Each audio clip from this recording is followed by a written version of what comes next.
Fala galera, sejam bem-vindos ao Café e Propósito Podcast, o podcast mais disruptivo de Belo Horizonte. Eu sou o Diego Torlini e estou aqui com Douglas Matias. Pessoal, muito bom ter vocês aqui. Hoje a gente vai falar sobre um tema extremamente importante e disruptivo, né? Eu acho que tem tudo a ver com os conteúdos que a gente quer trazer aqui. Costumo dizer que é um tema que eu gosto muito, mas hoje eu vou ser mais aprendiz do que voz, né? Nós vamos ouvir um pouco mais da mensagem que o Diego tem para trazer. O tema de hoje é como desbloquear os seus medos, né?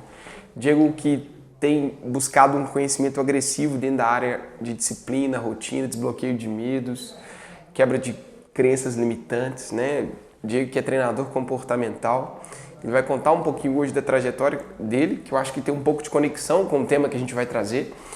E a gente vai trazer alguns insights relevantes para que vocês consigam pegar um pouco desse conceito, né? Como desbloquear seus medos, né? Como que é quebrar um pouco dessas crenças que nos impedem, às vezes, de realizar sonhos e objetivos. Não? Com certeza. Diegão, bora lá. E aí? Então, primeiro eu preciso começar falando, definir o que é medo, né? Isso é importante. Medo? O que é medo? Por que a gente tem medo? Medo é um mecanismo natural de proteção da nossa mente, né? Do nosso cérebro. O medo ele faz parte do sistema do ser humano. Todo mundo tem medo. O medo, ele existe para fazer com que a gente fique seguro, com que a nossa vida não esteja em perigo. Então acontece o seguinte, o medo é um caminho neural que é gerado na mente. Toda vez que eu tenho uma experiência dolorosa, de dor, a minha mente entende que aquela experiência vai me causar dano, então eu vou evitar aquilo. Só que muitas vezes você viveu algo, às vezes você não viveu, você viu alguém vivendo. Por exemplo, você presenciou alguém sendo atropelado, isso pode desenvolver um medo em você, por exemplo, né? Você presenciou, pode ser um medo que você viu, que você experimentou, pode ser um medo que foi passado de gerações, de família, a sua família cresceu num ambiente que você colocou medo em você. Por exemplo, medo de escuro. Muitas pessoas têm medo de escuro, ou tinham quando era criança, porque falavam que tinha um perigo ali, tinha alguma coisa ali, um monstro, sei lá o quê. Existem crianças que não têm medo de escuro, porque os pais nunca introjetaram medo nelas, né? Só que é o seguinte, ou você experienciou uma sensação de dor e causou um medo, ou outra coisa, ou uma percepção de dor, porque todo medo está ligado à dor. Ou você viveu a dor, ou de alguma forma a sua mente entendeu que se você se colocar naquela situação, vai ser gerado dor. E você evita aquilo. É aí que está o mal do medo. Você começa a evitar. Então, assim, e como é que eu faço, começando aqui, como é que eu faço para desbloquear nesse aspecto? Fizeram um experimento que eu achei muito interessante para ver o ser humano, qual é a tolerância do ser humano à dor. Até que nível, até que ponto o ser humano consegue ser tolerante à dor. E perceberam o seguinte, quando esses seres humanos tinham um certo nível, um limite, essas pessoas, depois pegaram essas mesmas pessoas e pediram para que elas assistissem vídeos engraçados. E estavam mapeando para ver. E essas pessoas, quando estavam rindo, vendo vídeos engraçados, situações engraçadas, a tolerância à dor delas aumentou significativamente. Ou seja, entendeu? Quando a gente ri, a gente libera endorfina. Endorfina é a morfina natural. Endo é de dentro. Morfina, né, que vai combater a dor, que é usado, né, um medicamento. Então, quando você está rindo, sorrindo, você fica tolerante à dor. E como o medo envolve dor, você fica mais tolerante. Qual que é a estratégia? Começa a rir dos seus fracassos, começa a rir dos seus medos, começa a rir das suas desgraças. Porque se você começa a rir do seu medo, você vai começar a debochar dele. Se você debocha do seu medo, você não vai levar ele a sério, porque você não leva ninguém a sério que você debocha. Se você debocha de alguém é porque você não leva ela a sério. Se você começa a olhar para o seu medo e falar, pô, velho, não faz sentido. Começar a rir mesmo, rir dele. Tipo assim, isso pode ser um exercício mental que você faça. Mas que você sinta medo, olha para o seu medo e começa a rir dele, porque ele vai perder o grau de significância que ele tem, sabe? E toma o bom humor como estilo de vida, porque você vai conseguir combater mais situações dolorosas, situações de medo. E tem alguma situação que você já viveu, cara, que você estava sobre o medo, por exemplo, que depois você conseguiu superar? Tenho certeza que tem muitas. na sua infância que depois você olhou para trás? Cara, talvez não seja medo, mas seja uma crença, né? Eu tinha medo de... Eu tinha uma... Assim, eu tenho ainda, eu acho que algo a ser quebrado associado a isso, né? Mas eu tinha muito medo de falhar, né? De não dar certo em algo na vida, né? Sim.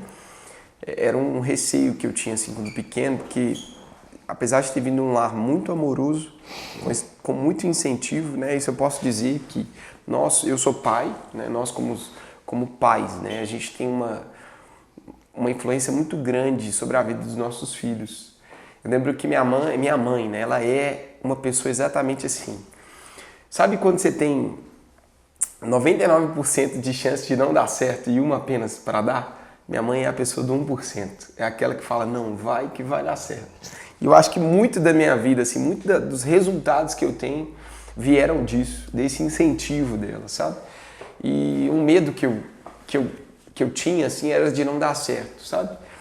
Tem um episódio, a gente estava até conversando outro dia, eu falei sobre isso, eu acho que é legal trazer, que foram algumas crenças que eu fui construindo na minha infância, assim, que fizeram com que eu tivesse bloqueios associados à autoestima e associados ao contexto financeiro, sabe? Eu não conseguia me enxergar como uma pessoa abençoada financeiramente, sabe? E eu lembro que eu estava com alguns amigos de infância, né? Hoje não são todos hoje que eu tenho um relacionamento e tal. Na verdade são 2 apenas deles, era uma turma de amigos de infância. Eu tive uma infância muito legal, apesar de muito simples.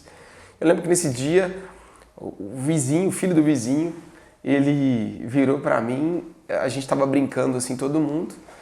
Na época eu sempre tive uma vida muito simples, minha mãe batalhava muito para dar pra gente uma vida melhor, minha mãe estava estudando para poder se formar em enfermagem, estava estudando para concurso e trabalhava como contratada, e ela estava, né, se esforçava muito para dar pra gente uma estrutura legal, sabe?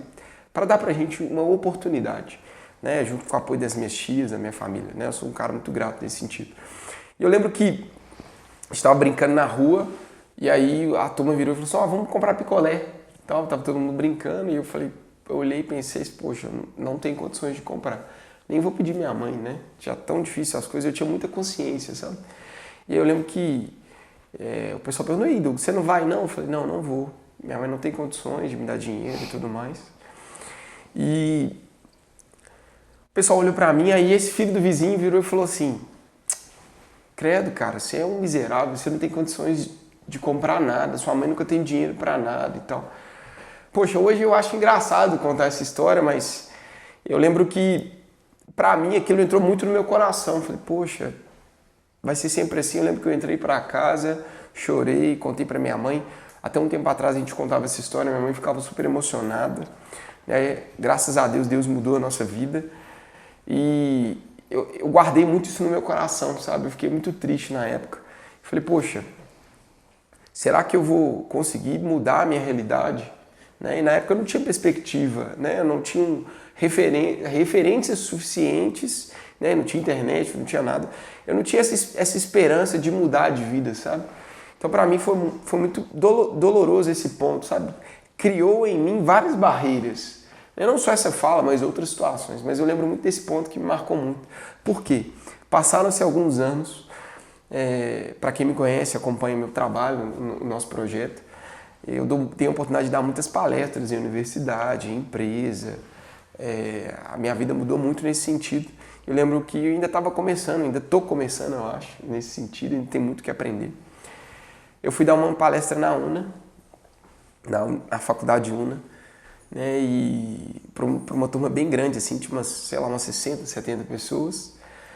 E aí eu contei minha história, né? O tema dessa palestra é autoconhecimento e propósito de vida. Eu conto um pouco da minha trajetória. E eu lembro que eu terminei de dar a palestra, assim, quando eu finalizei, as pessoas levantaram, começaram a bater palma. E eu lembro que eu olhei para a plateia, assim, e eu vi um rosto, assim, que me marcou muito. Era esse jovem, era o filho do meu vizinho. E eu lembro que ele fez questão de vir, pegar na minha mão, me agradecer. Mas quando eu peguei na mão dele, a única imagem que veio assim na minha cabeça foi exatamente esse momento. O qual ele falou que eu era né? Uma criança sem possibilidades, né? Não estou me colocando numa posição de vítima, tá, gente? Pelo contrário, eu estou me colocando numa posição de uma pessoa que teve que quebrar o medo fazendo. E foi uma quebra de crença que, por uma situação que nem foi eu que construí, eu falo, né? Foi a vida que trouxe, né? Eu acho que foi uma situação que eu tive muito medo lá atrás e que, por uma série de outros fatores, eu consegui quebrar uma crença, né? Um dos medos, assim. Sim, sim. Outro medo que eu tinha também era de não conseguir dar uma estrutura para o meu filho, por exemplo, quando eu tive o Daniel, né? Quando o Dani nasceu, na verdade, assim, as pessoas não sabem, mas eu tive um filho antes do Daniel, né? Eu perdi um filho, José, com 3 meses, mas José veio na época que eu estava estudando ainda, não tinha estrutura financeira, não tinha estrutura profissional, estava começando a minha carreira, e se o José tivesse vindo, talvez hoje o Douglas não estaria aqui, né? Nesse podcast, não teria estudado tanto que estudou, não teria me tornado professor universitário. Mas José me ensinou muito, sabe? E eu lembro que quando ele veio, eu tive muito medo, porque eu não tinha como recebê-lo. Foi diferente quando o Dani veio. Quando o Dani veio, eu já tinha uma estrutura, eu tinha uma carreira, né? Eu já tinha condições financeiras de recebê-lo. E foi um medo que eu tive, cara, de não conseguir dar para ele um destino, sabe? Eu acho que eu tenho muito que aprender ainda como pai, mas a paternidade quebrou também muito essa questão do medo. Então eu vejo que, olha pra você ver, de alguma forma você pegou aquele medo que foi gerado, né, aquela dúvida, mas conseguiu de alguma forma fazer disso um combustível para você conseguir ter o resultado que você tem hoje, construir uma vida, né? E você falou muito aí do medo, você tinha um medo de errar, né? Um medo, uma dúvida, eu vou dar certo, e aí, será que eu vou chegar? E eu vejo que, como eu estava dizendo, existe um medo, que é o medo de sobrevivência, aquele medo risco de vida. Você não precisa de pular do 10º andar de um prédio para saber que você vai morrer. Você não faz isso. Isso é um medo legítimo, vamos dizer assim. E existe um medo imaginário, que é aquele medo de errar. Aquele medo, como os maiores medos do ser humano, é de falar em público. Eu não vou falar em público, por quê? Porque se eu falar em público, isso dentro da pessoa, muitas pessoas não têm essa consciência, mas tem medo de falar em público porque pode ser rejeitada, pode errar em público, pode esquecer em público, pode ser criticada em público. Então ela não tem medo de falar em público, ela tem medo da consequência. E é um medo imaginário, porque qual o problema de você chegar e falar e errar em público?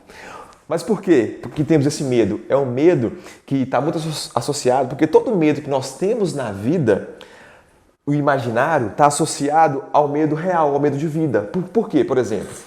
Esse medo de pular de um prédio, você não pula porque é um medo que vai fazer você realmente te protege, te mantém vivo, né?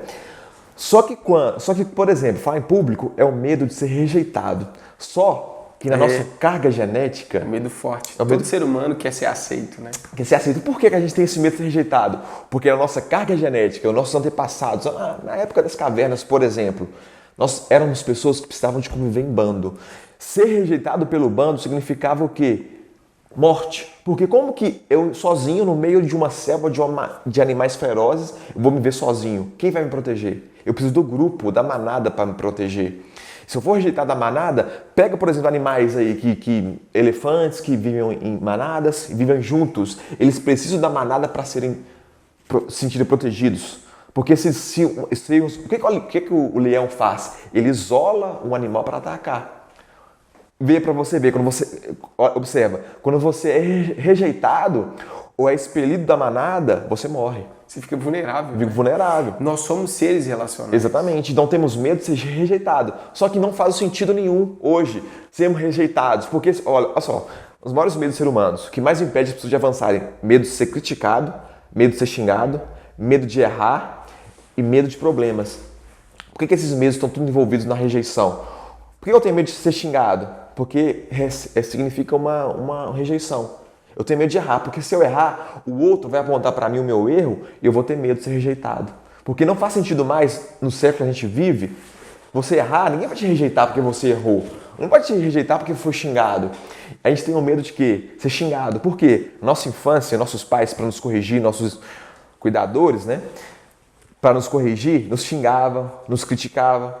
Ou então a pessoa foi muito criticada, ela tem medo de ser vulnerável, ela tem medo de fazer algo novo e ser xingada, ela tem medo de fazer algo novo e ser criticada, porque ela está presa na infância.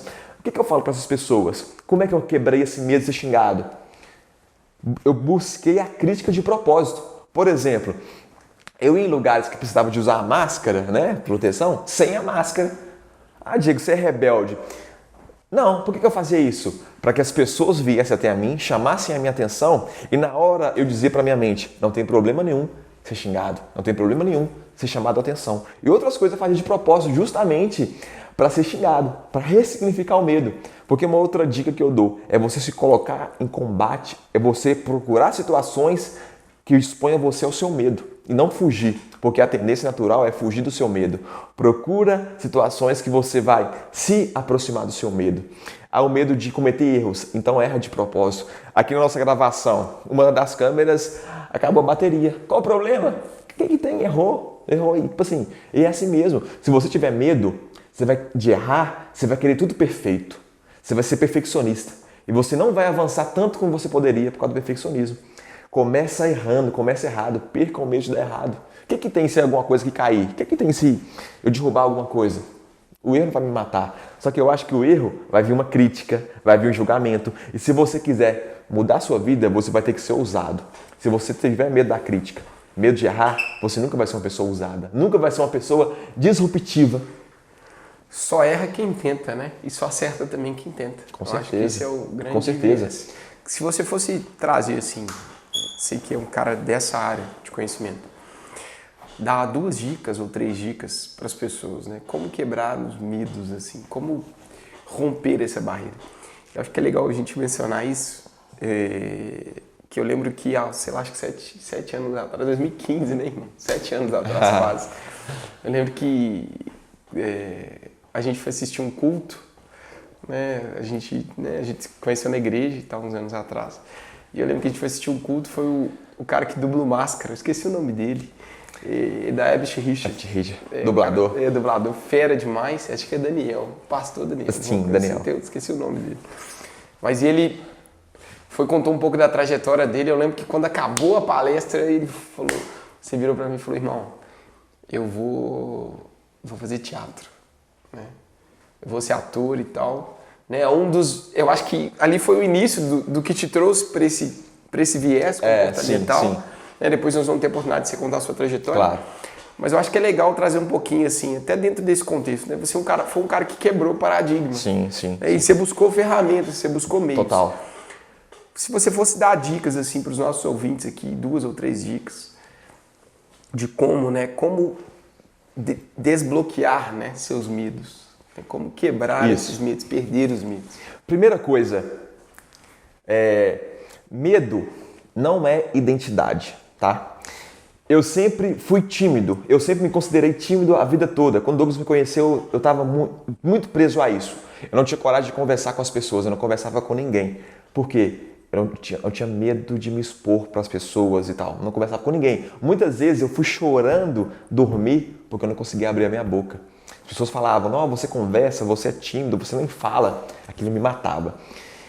E o que eu percebi? Eu ficava preso na identidade. Eu sou tímido. Você não é tímido, você não é o seu medo. Isso não é uma identidade, você está nessa condição. Porque pode parecer uma coisa simples, mas quando você entende que você não é mais, aqui não é identidade. Você é o que você nasceu para ser. Você é o seu máximo potencial, você não é seus medos. Você não é isso, você está sendo dominado sobre eles, mas você pode virar o jogo e dominá-los. Medo também não é... E a timidez, né? O rótulo, elimine os rótulos. Não é timidez, eu era preso pela timidez, e timidez nem existe. Timidez é algo que não existe. Quando eu entendi isso, mudou o jogo. Por como assim timidez não existe? Timidez é só um rótulo que as pessoas criaram. Assim como também depressão, ela não existe. O que é timidez? Timidez é o medo excessivo do julgamento do outro. Quando você tira o rótulo, você vai na causa. O que é depressão? É a falta de dopamina no cérebro. Então, tipo assim, vai na causa do problema. Traga clareza sobre os seus medos. Elimine. Eu tenho medo de altura. Peraí, eu tenho medo de quê? Não, eu tenho medo de cair. Eu tenho medo de falar em público. Não, eu tenho medo de ser rejeitado. Procura trazer clareza para o seu medo. Tira essa questão de rótulos. Quando alguém fala, eu tenho medo de falar, eu tenho medo de sair do meu emprego. Por quê que você tem medo? Começa a fazer clareza, começa a se questionar, começa a conversar com você. Você tem medo de quê? Eu tenho medo de errar, de sair ser uma má escolha. Mas o que eu falo, sabe? Não tenha medo de errar. Tenha medo de ter sempre os mesmos medos. Porque quando você for avançando na sua vida, vai surgir medos novos. Então procura esses medos novos. E qual que é a dica que eu dou? Trouxe clareza? Entendeu o que é o seu medo? Tirou o rótulo? Erra naquilo que você tem medo de errar. Você tem medo de ser criticado em público? Você tem medo de ser rejeitado? Se exponha, né? Se exponha. Mas aí é o seguinte, se exponha. Você tem medo de ser rejeitado? Tem medo de errar em público? Marca uma palestra e comece errando. Peraí. Porque é o seguinte, isso mudou a chave na minha vida quando eu entendi que eu deveria buscar aquilo que eu tenho medo. Porque é o seguinte, muitas vezes o pensamento positivo não funciona. Por quê? Exemplo, a pessoa ela tem medo de falar em público. Ela fala. Aí ela tem medo, ela nem fala. Aí tem uma segunda situação. Ela tem medo e ela fala, não, eu vou e vai dar tudo certo. Ok, combate o seu medo. Só que essa pessoa vai e fala em público, suponhamos que todo mundo gosta, ela gosta do que ela falou, foi muito bom. Ela mudou a crença. Agora ela quer falar em público e mudou a crença. A experiência foi positiva.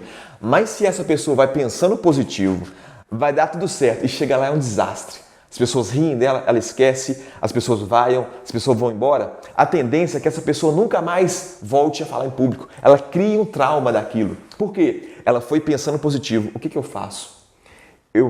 Isso não é pessimismo não, tá? Isso aí é uma arte que eu aprendi com os estoicos, uma filosofia grega. Eles imaginam o pior cenário.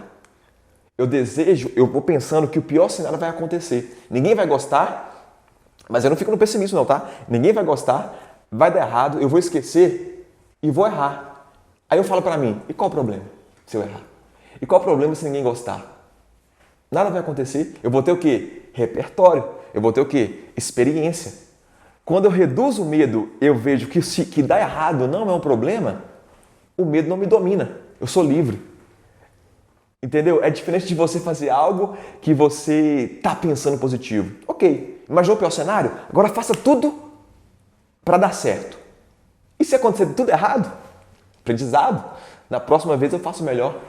Isso, cara, isso aí mudou totalmente a minha vida, sabe? Mudou totalmente a minha forma de vir. Por isso der errado aqui o podcast hoje, qual o problema se der errado?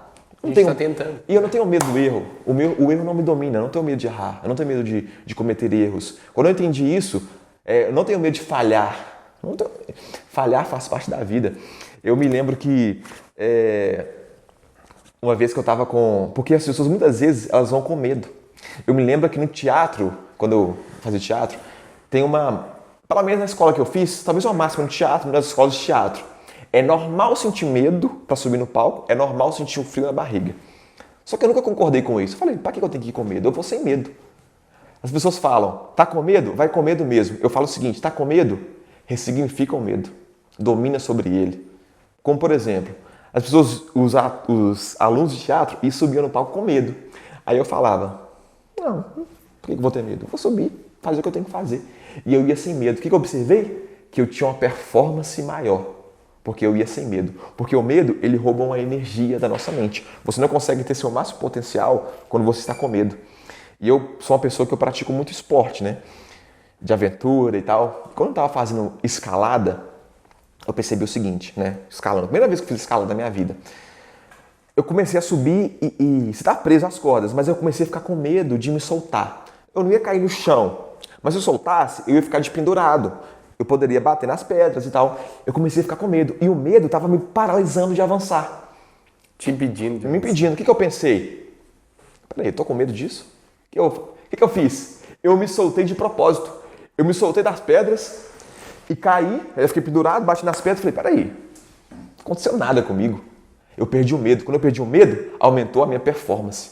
Porque o medo não me dominava mais. Eu dominei sobre o meu medo. Quando eu dominei sobre o meu medo, eu controlei a situação. E aquela energia que estava sendo gasta pelo medo, eu concentrei naquele momento. E eu tive muita performance. Por quê? Eu eliminei o medo. Então, busca situações que você tem medo e não tema o medo. Não tema que aquilo aconteça. Busque de propósito aquilo que você teme. Eu falei para uma amiga, Então, busque situações que você tem medo, não tema que ele aconteça, porque as pessoas ficam, não, eu vou pensar positivo. Cara, beleza, quando você quer pensar positivo, pensa. Mas não fica com medo se algo se der errado, não. E o terceiro ponto?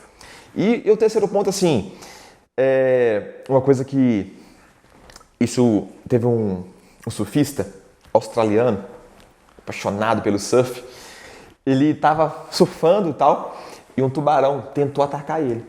Atacou a prancha dele e tal, aí ele conseguiu sair, não aconteceu nada com ele. Tem medo de praia por causa disso. Eu gosto de praia. Quebrar esse medo aí, ó. Sou praieiro. Ele foi atacado pelo tubarão. O que aconteceu? Ele ficou uma semana, tal, né, se recuperando e tal. Depois de uma semana ele voltou. No mesmo dia que ele voltou, outro tubarão tentou atacá-lo novamente. Atacou a prancha dele. Mais uma vez nada aconteceu com ele, mas né, o trauma. Para a maioria das pessoas, talvez muitos surfistas desistiriam, entenderiam que a vida, que Deus, que o mar não quer ele ali, né? Ele não é bem-vindo mais. É a ordem lógica. É a ordem, você vai evitar aquilo que você teme. Ele foi, de novo, surfar. O que eu falo? O que aconteceu? O tubarão comeu ele? Não, daí aconteceu, ele começou a surfar. Qual a reflexão que eu trago sobre isso? O seu desejo de surfar a onda deve ser maior do que o seu medo de tubarão. O seu desejo daquilo que você vai viver tem que ser maior que o seu medo. Eu acho que esse é o principal código, né, desse episódio. O seu amor ou o seu desejo por algo tem que ser superior ao seu medo. Com certeza, né? Com certeza. Uma vez a minha terapeuta, eu acho que pra gente conseguir encerrar, ela me disse assim, você tem que pensar em dois contextos, né? Você tem medo, você consegue se enxergar sem algo? Se você consegue se enxergar, ok. Se você não consegue se enxergar a sua vida sem aquilo ali, é onde você precisa buscar ferramentas para poder superar. Você está dominado por aquilo. Superar essa diversidade. Eu acho que esse é o grande Com ponto. certeza. Uma coisa que, agora uma prática dos estoicos, né, que foram gregos que viveram aí, essa filosofia nasceu aí antes de Cristo, que eu adotei na minha vida isso. Eles fazem o seguinte, pelo menos uma vez no ano, viva uma vida com aquilo que você não tem. Como, por exemplo, você se veste bem, você é um cara que se veste super bem. Tira um dia para você vestir roupas rasgadas, roupas velhas e sai. Eu tenho medo eu quero vestir bem. Eu tenho o meu carro. Experimenta um dia, um período, viver sem carro. Viver só com conduções, por exemplo. Dorme no chão, tira o seu conforto. Ao invés de dormir na cama, durma no chão.